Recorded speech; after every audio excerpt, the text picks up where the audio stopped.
के भानु प्रतापपुर उपचुनाव की रण से जुड़ी बड़ी खबर आपको बता रहे हैं। बीजेपी से पूर्व विधायक ब्रह्मा नेताम प्रत्याशी हो सकते हैं। 3 और नामों पर भी चर्चा हो रही है। जिला पंचायत के सदस्य हेमंत ठाकुर के नाम पर भी चर्चा हो रही है, तो पूर्व प्रत्याशी देवलाल दुग्गा के नाम पर भी विचार किया जा रहा है। वहीं जिला भाजपा उपाध्यक्ष गौतम उइके के नाम की भी चर्चा है। पार्टी के वरिष्ठ नेता जल्द ही बैठक में प्रत्याशी तय कर लेंगे।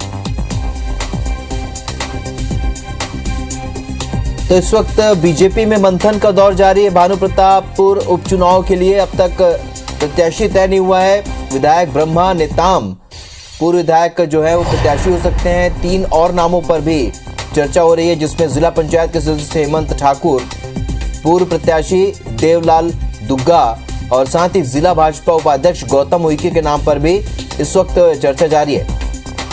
तो पार्टी के वरिष्ठ नेता जल्द ही बैठक करके तय करेंगे प्रत्याशी का नाम।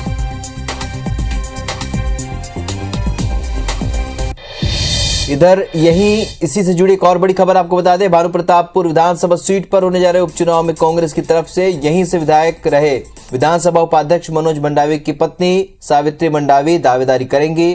सावित्री मंडावी ने कहा है कि वे विधानसभा के कार्यकर्ताओं और उनकी भावनाओं का सम्मान करती हैं और उनके कहने पर ही चुनाव लड़ना चाहती हैं। उन्होंने कहा कि क्षेत्र का विकास उनकी पहली प्राथमिकता है। आपको बता दें कि मनोज मंडावी के निधन के बाद भानु प्रतापपुर विधानसभा उपचुनाव के लिए 17 नवंबर को नामांकन दाखिल किया जाएगा। 5 दिसंबर को वोटिंग होगी और 8 दिसंबर को नतीजे आएंगे। मैम, चुनाव की तैयारियां चल रही है, कितनी तैयारी है आपकी? आपने दावेदारी भी की? अब दावेदारी तो नहीं की हो, चुनाव तैयारी चल रही है नहीं कह सकती, लेकिन मैं भानु प्रतापपुर विधानसभा के जितने भी कार्यकर्ता हैं, परिवार के लोग हैं, उनकी भावनाओं का सम्मान करते हुए बेटा मैं चुनाव लड़ना चाहती हूँ। तो यदि भानु प्रतापपुर के लोग मांग करेंगे तो क्या आप चुनाव लड़ने के लिए? हाँ बिल्कुल बिल्कुल, मैं बोली ना, कार्यकर्ता को वो परिवार की तरह मानते थे सभी को, तो उनकी भावनाओं का सम्मान करते हुए मैं लड़ना चाहती हूँ। आप चुनाव लड़ेंगे तो उस क्षेत्र के विकास की अगर हम बात करें तो कौन कौन सी चीजें प्राथमिकता होगी आपकी? वैसे तो विकास के बहुत सारे काम कर दिए हैं ये, और जो भी अधूरे होंगे उसको मैं पूरा करने की भरपूर प्रयास करूंगी बेटा।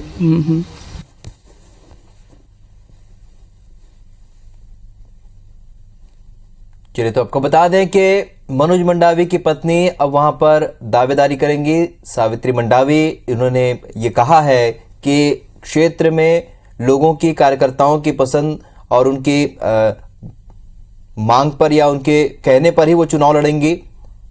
और साथ ये भी कहा है कि प्राथमिकता उनकी यही होगी, क्षेत्र का विकास हो, ज्यादा से ज्यादा वहां काम हो।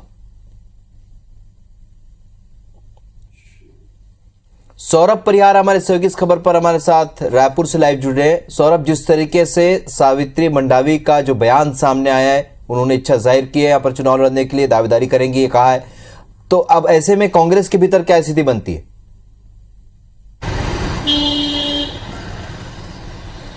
बिल्कुल, देखिए लगभग तय है सावित्री मंडावी ही कांग्रेस की प्रत्याशी होंगी और कल उन्होंने शिक्षक पद से इस्तीफा भी दे दिया है, रिजाइन कर दिया है। और उसके बाद से लगातार जो कांग्रेस के नेता है वो उनसे मिलने आ रहे हैं, वो जो क्षेत्र के जो नेता है वो मिलने आ रहे हैं। और कुछ देर पहले ही मुख्यमंत्री भूपेश बघेल के जो संसदीय सलाहकार हैं राजेश तिवारी, वो भी कुछ देर पहले मुलाकात किए हैं और उन्होंने स्पष्ट रूप से कहा है कि अगर उन्हें मौका दिया जाता है, अगर वो प्रत्याशी बनती हैं, तो जो उनकी पति हैं मनोज मंडावी, उनके जो सभी सपने हैं वो पूरे करेंगी। बहुत सारे जो कामकाज अभी भी बाकी है उन कामकाज को करना होगा। और इससे पहले कि आपको मालूम है कि भाजपा जो है अभी भी आरक्षण का मुद्दा जो वहाँ पर कह रही है कि आरक्षण के मुद्दे को लेकर राज्य सरकार गंभीर नहीं है।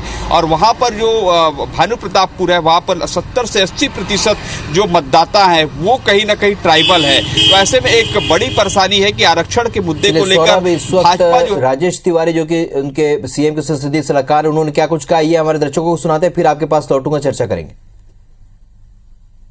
इलेक्शन भी डिक्लेयर हुए हैं और अभी प्रदेश के मुख्यमंत्री और प्रदेश के अध्यक्ष जी अभी बाहर हैं, आएंगे तो एक औपचारिक एक बैठक होती है चुनाव समिति की, जो हमारी प्रदेश चुनाव समिति की बैठक होगी, और उसमें एक स्वाभाविक दावेदार के रूप में सावित्री मंडावी जी ही हैं, साथ में 2-3 और भी दावेदार हैं। तो सभी नामों पे एक विचार विमर्श होगा और उसके बाद 2-3 दिन में जो है अंतिम निर्णय जो है पार्टी के द्वारा लिया जाएगा।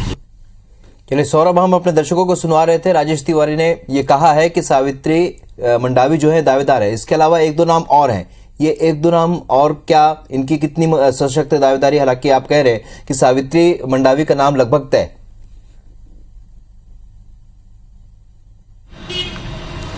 जी बिल्कुल, देखिए किसी भी विधानसभा में निश्चित रूप से दावेदार सामने आते हैं, लेकिन इससे पहले भी आपको याद होगा कि जब इस दंतेवाड़ा और चित्रकूट का चुनाव हुआ था तब भी वहाँ इस तरीके की स्थिति बनी थी, और उसके बाद जो है हमने देखा कि मरवाही में भी यही स्थिति बनी थी। तो कुल मिलाकर यही देखा जा रहा है कि जो भानु प्रतापपुर में वहाँ पर जो मनोज मंडावी है जिसका निधन हुआ, उनकी पत्नी को ही ये टिकट दिया जाएगा। और बात हुई दावेदार की, तो निश्चित रूप से दावेदार रहते हैं, लेकिन जो बड़े नेता बता रहे हैं और जो कांग्रेस के नेता ये कह रहे हैं कि कहीं ना कहीं सेंसिटिव माहौल है, सहानुभूति की लहर जो है देखने को मिलेगी, इसलिए सावित्री मंडावी ही जो है दावेदार प्रत्याशी हो सकती हैं। और निश्चित रूप से अब जो है कल एक बड़ी बैठक होने जा रही है भानु प्रतापपुर में। प्रदेश कांग्रेस अध्यक्ष मोहन मरकाम ये बैठक लेंगे और संभवतः बताया जा रहा है कि 8 तारीख को जो है एक राजीव भवन में जो है प्रदेश चुनाव समिति की भी बैठक हो सकती है, उसमें मुख्यमंत्री भूपेश बघेल और पीएल पुनिया भी शामिल हो सकते हैं। चलिए, तो तमाम बैठकें होंगी और ये लगभग तय माना जा रहा है, लेकिन हालांकि आधिकारिक तौर पर अभी जो है इसकी पुष्टि होनी बाकी है। इस जानकारी के लिए बहुत बहुत शुक्रिया सौरभ आपका।